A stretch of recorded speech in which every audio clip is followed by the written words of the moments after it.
Today we're going to be covering one of my favorite topics, which is what is a sales funnel? So from webinars to challenges, we're going to talk about exactly what is best for your business. Let's go.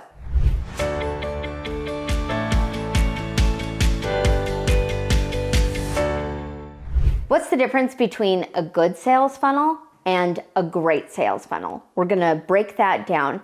We also really want to cover today how we can optimize our current sales funnel. So you probably already have one, and if you don't, you probably have one that you are unaware of, and we're going to talk about how to optimize it. Finally, we're going to cover everything from webinars to challenges and everything in between, what is best for your business. So very first, let's cover what is a sales funnel. All right, this is where I feel like a lot of people in the industry are going to give you a lot of very big verbose answers. But in its simplest form, it's simply a structured journey that a customer is going to take from starting from lead to paying you the first time. That's going to be your sales funnel. So that's what we're going to talk about today. It's important to understand that a sales funnel is going to span out across your advertising channel, your marketing channel, and your sales column of your customer journey. What we want to do is take a very close look.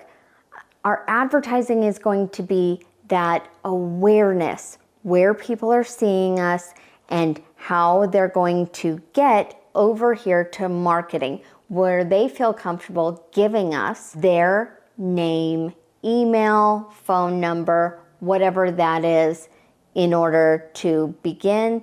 And then a sales funnel should almost always include a sales part of it where we are trying to transact a purchase in there. And so that's what your sales funnel is going to include. What a sales funnel is really meant to do is it's going to streamline and give distinct steps for your lead to become a customer. I want to showcase for you some different types of sales funnels that you could use in your business or that you more than likely are utilizing now. So the first one is webinars. Webinars are great because they help to build rapport very quickly that help leads become customers faster. The next thing is mini courses. So these could be things that have maybe 4 to 5 videos and help somebody be able to understand the beginning stages perhaps of your process, or help teach them something that lead them to the next step, which is becoming a customer. Another type of sales funnel is a PDF download. I think this can often include anything from a free report to maybe somebody's ebook to a white paper. It's something that's giving them an opportunity to download something of high value, either for free or at a very low cost, that's teaching them a skill. Another type of sales funnel is a video sales letter. So this is going to be a 15 to 20 minute video. What I usually like to do when it comes to VSLs is I really like to highlight those as customer success stories. So you're taking the lead on a journey with one of your most recent customers who's seen tremendous success all the way through. Those first few steps that your client took are going to be the ones that are going to relate most to your leads. The video sales letter is going to be a great way for you to present that information. Challenges. So this is a big funnel opportunity for you. A challenge usually is going to be at least 3 days and sometimes can span over 30 days if you want. We can dive into different strategies in another video, but for right now, a challenge is really just incremental steps on a day-to-day process that a lead can take in order to become a successful client for you. Another sales funnel that is often utilized is surveys. Being able to survey out or have a type of questionnaire or a quiz where a result can be given. These are excellent in order to help somebody understand the type of customer that you have. So let's say you have a health food business, and one type of customer may have these types of ailments, but another type of customer will have these types of ailments. A quiz or a survey can help them self-select so that they can understand what products will be best for them. Another type of sales funnel is going to be your networking or speaking opportunities.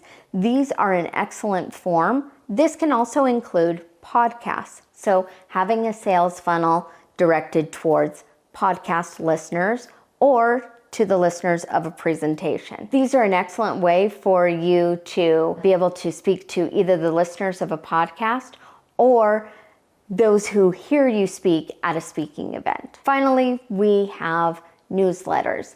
These are often very, very simple funnels, but give you a long-lasting opportunity to be able to engage with a customer via email and sometimes video and call them in as time goes on. Now that we've covered all the different types of sales funnels that you could potentially be employing currently in your business or want to employ, now let's talk about how you go about and the different stages and how that fits into your customer journey. So once again, I want you to visualize your customer journey map.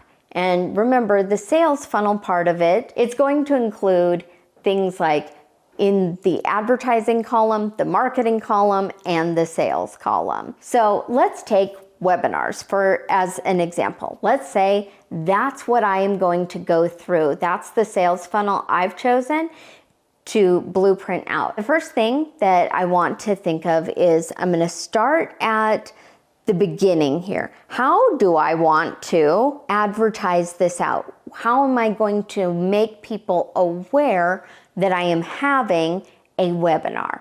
So that's going to be our invites. Our invites can include everything from email to our social media posting to networking. We could invite people perhaps as we're a podcast guest. So again, we can think of a number of different channels that we may potentially be inviting somebody to a webinar. We may have had a challenge that leads into a webinar. There are many, many different ways, but you want to think about all of those different ways. Now, even though a lead may be already in your CRM system or you may have captured it at one point, the invite part of it is going to be the advertising channel. Okay, so that's what we want to keep in mind is the advertising for this specific webinar is over here in our advertising column. The next thing that we want to be aware of is, great, once we invite them, where are they going to and what are they going to see? That's an excellent question. This is where we start to blueprint and outline what we want to have on our landing page. What happens once they register? What does the thank you page say? And then that all falls into our marketing, as well as an important part of that marketing, and one that I see that is often skipped for a lot of more date sensitive, like a webinar, a date sensitive type of sales funnel is having a hype up or a build up. So similar to how we have our advertising channels and our invites, once somebody registers and they're in there, we want to have a hype up sequence. We want to get them excited about what it is they're going to learn. We want to build that curiosity for them so that they're continuing to engage with our content and they want to show up for that webinar. So that's all here in our marketing channel. Everything that falls in there is all of our registration pages, our landing pages, and it also our hype up. In our sales column, and what we want to map out here is we want to map out what it is, outline what our main call to action is going to be in our webinar, and maybe the bullet points that we plan to cover in the webinar, perhaps those stories that we want to tell in that. And so we're going to outline that out. Now, again, outlining some of that out will really help with what you want to say in those invites. It's going to change what you want to say probably on those landing pages and in the hype up. Finally, again, we're still in that sales column. The other thing is post-webinar. What happens? How are we driving them to the sale? And what does that call to action look like? Do we need additional landing pages? Do we need additional ways? Maybe we have an application on that page for them. So again, we do want to kind of think through all those different stages and how we're going to bundle that offer so that we can move them forward. So again, the sales funnel is so critical because it really is just giving somebody a lead specifically all the steps that they could need in order to transact business with us. And we are making it very simple. Also, in the simplicity, I want you to really, really keep this in mind because I think this is super important. But this is super critical that I want you to keep in mind is that simply because somebody is in a sales funnel doesn't mean that they're a newbie or that they've never transacted business.